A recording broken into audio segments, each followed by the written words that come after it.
Bismillahirrahmanirrahim. Assalamualaikum warahmatullahi wabarakatuh. Bismillah, alhamdulillah, wassalatu wassalamu ala rasulillah Sayyidina Muhammad ibn Abdullah wa ala alihi wa sahbihi wa mawalah amma ba'du. Anak-anakku sekalian, selamat pagi. Mudah-mudahan kita semuanya masih selalu dalam lindungan Allah Subhanahu wa taala.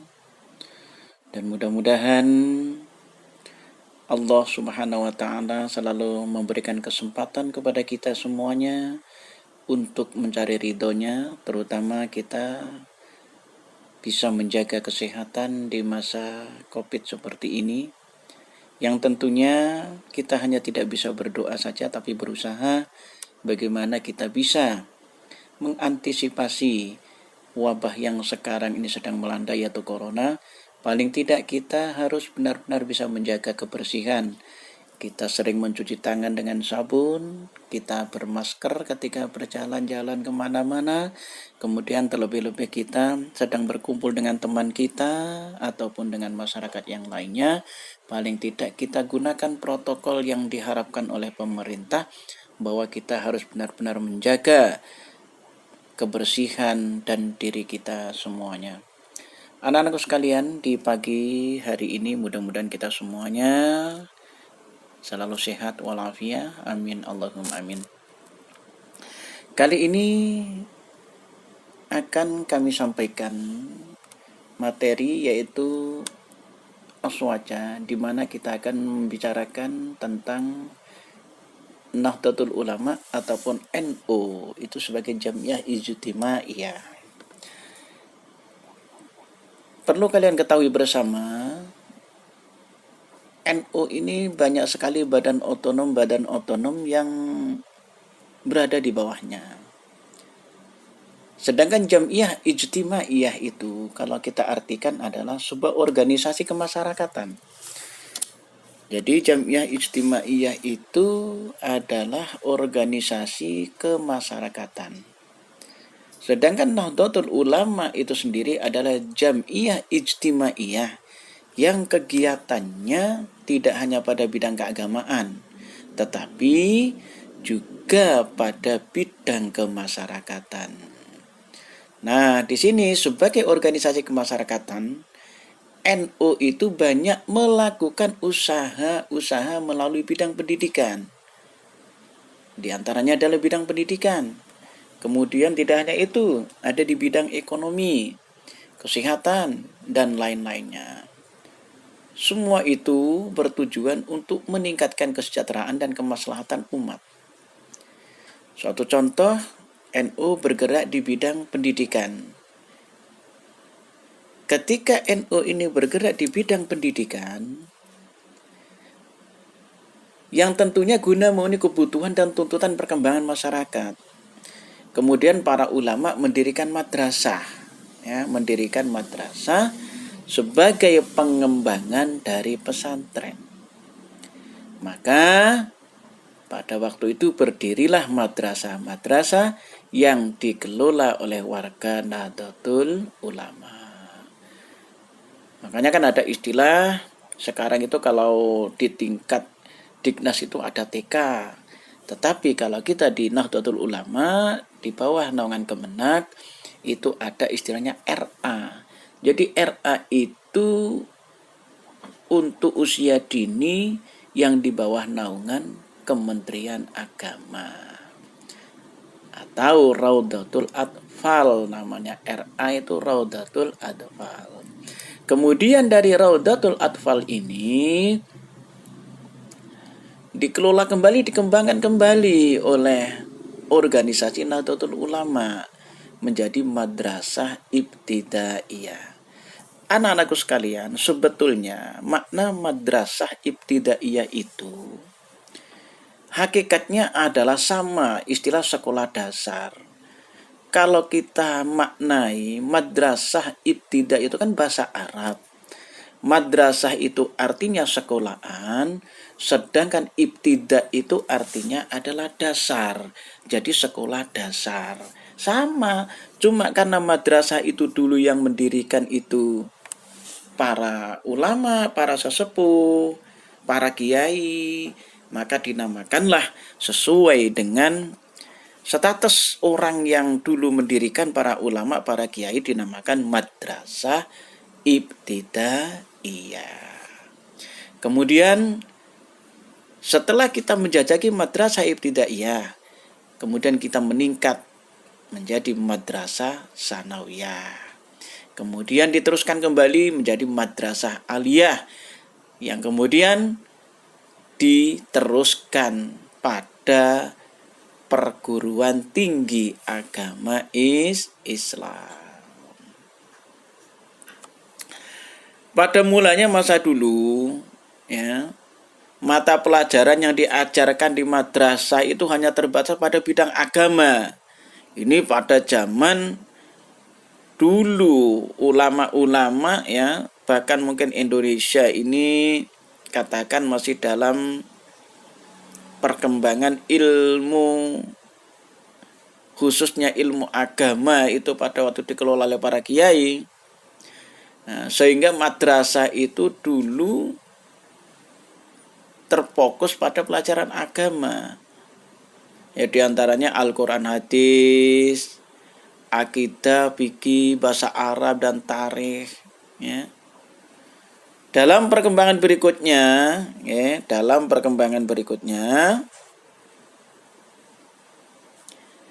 di madrasah ini juga diajarkan materi pelajaran umum. Nah, setelah perkembangan, oh ternyata pendidikan itu tidak hanya pendidikan agama, dan kita diberi gambaran oleh para kiai, para ulama, bahwa kehidupan dunia dan akhirat itu harus seimbang. Makanya setelah pada waktu itu pelajaran agama sudah diperdalam betul, muncullah pengembangan kembali, yaitu adanya pelajaran umum yang sekarang kalian pelajari. Nah, materi bahasa Indonesia, matematika, ilmu pengetahuan sosial, ilmu pengetahuan alam, dan ilmu-ilmu yang lainnya, khususnya ilmu-ilmu di bidang umum. Nah, sehingga kalian sekarang tidak perlu minder belajar, apalagi di dunia sekarang yang penuh dengan modern, bahwa kita ini disamakan statusnya dengan sekolah-sekolah yang lain.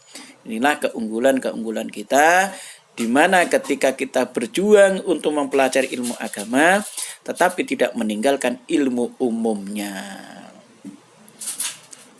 Di samping itu, anak-anakku sekalian, warga Nahdlatul Ulama ini juga mendirikan sekolah-sekolah umum. Ya, nah, tadi yang awal saya sampaikan, tidak hanya pada notabennya sekolah yang berbasis agama sekarang tidak, tetapi sekarang itu banyak pengembangan oleh para kiai-kiai itu. Bahkan di pondok-pondok itu sekarang ada istilahnya TK, SD, SMP, SMA, dan perguruan tinggi. Nah, inilah gerakan-gerakan Nahdlatul Ulama di bidang pendidikan, di mana tentunya untuk mensejahterakan kemasyarakatan, untuk mensejahterakan masyarakat di bidang pendidikan. Kemudian bidang-bidang yang dilalui oleh NU, diantaranya juga bidang ekonomi. Jadi kita itu sebagai orang NU itu tidak kalah, artinya tidak tertinggal. Walaupun katakan kita ini notabene orang-orang yang bergerak di bidang agama, tetapi tidak menutup kemungkinan hal yang mungkin di luar itu kita butuhkan. Di bidang ekonomi sebenarnya NU ini lebih banyak melakukan pemberdayaan ekonomi umat. Apa yang dilakukan NU untuk memperdayakan ekonomi umat? Ya, diantaranya adalah bergerak di bidang pertanian, ya, perikanan, kerajinan, bahkan di industri-industri yang sudah kita ketahui bersama. Kemudian usaha-usaha yang dilakukan oleh orang-orang atau organisasi Nahdlatul Ulama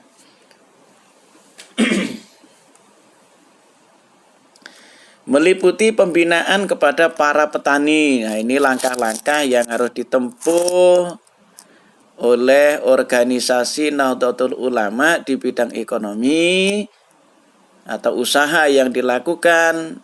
Di antaranya adalah mengadakan pembinaan kepada para petani, bahkan nelayan, bahkan pengrajin. Tujuannya apa? Agar mereka-mereka itu dapat meningkatkan kinerja dan hasil usahanya. Sedangkan tujuan usaha bidang ekonomi yang dilakukan oleh organisasi Nahdlatul Ulama tidak lain adalah untuk meningkatkan kesejahteraan umat, terutama masyarakat golongan ekonomi lemah. Itu anak-anakku sekalian, organisasi NU yang bergerak di bidang ekonomi. Kemudian di bidang kesehatan. Di bidang kesehatan juga organisasi NU itu berusaha semaksimal mungkin. Bagaimana kesehatan yang meliputi dari berbagai segi, baik untuk pendidikan ataupun untuk masyarakat. NU berusaha meningkatkan layanan kesehatan bagi masyarakat yang kurang mampu dan mengupayakan jaminan sosial. Nah, ini kan sudah sebuah keuntungan bagi kita yang mungkin kita tidak pernah tahu kalau Indonesia ini ada istilahnya kartu sehat. Ya kayak sekarang yang terkenal BPJS dan sebagainya. Nah, ini tidak menutup kemungkinan organisasi Nahdlatul Ulama ini juga bergerak di bidang itu. Yang tentunya NU berusaha meningkatkan layanan kesehatan bagi masyarakat yang kurang mampu dan mengupayakan jaminan sosial. Nah, untuk itu anak-anakku sekalian, organisasi Nahdlatul Ulama atau NU itu telah mendirikan BKIA namanya. Apa BKIA? Badan Kesejahteraan Ibu dan Anak. Kemudian ada balai pengobatan, bahkan ada rumah sakit, ada panti asuhan. Nah, bahkan ini yang mungkin kalian sudah pernah jalan-jalan ke Banyuwangi yang sebelah selatan itu ada rumah sakit Nahdlatul Ulama. Lah itulah wujud daripada usaha di mana Nahdlatul Ulama itu bergerak di bidang kesehatan. Jadi anak-anakku sekalian, jadi NU sebagai Jamiah Ijtimaiyah ini jangan dianggap hanya organisasi NU keagamaan saja, tetapi organisasi NU ini bisa bergerak di bidang pendidikan, di bidang ekonomi, di bidang kesehatan umat. Alhamdulillah anak-anakku semuanya, hanya itu yang perlu Bapak sampaikan hari ini. Sebagai tugas bagi kalian, tolong catat apa bidang-bidang yang diurus atau apa bidang-bidang tertentu yang menjadi program daripada organisasi Nahdlatul Ulama sesuai yang saya sampaikan di awal tadi. Mudah-mudahan pagi ini pagi yang bisa bermanfaat dan mudah-mudahan kalian bisa mendengarkan dengan baik, dan setelah kalian mendengarkan dari apa yang disampaikan hari ini, mudah-mudahan kalian bisa menikmati serta mengamalkan apa yang menjadi pelajaran Aswaja pada pagi ini. Selamat belajar dan semoga kalian selalu diberi kesehatan selalu. Amin ya rabbal alamin. Assalamualaikum warahmatullahi wabarakatuh.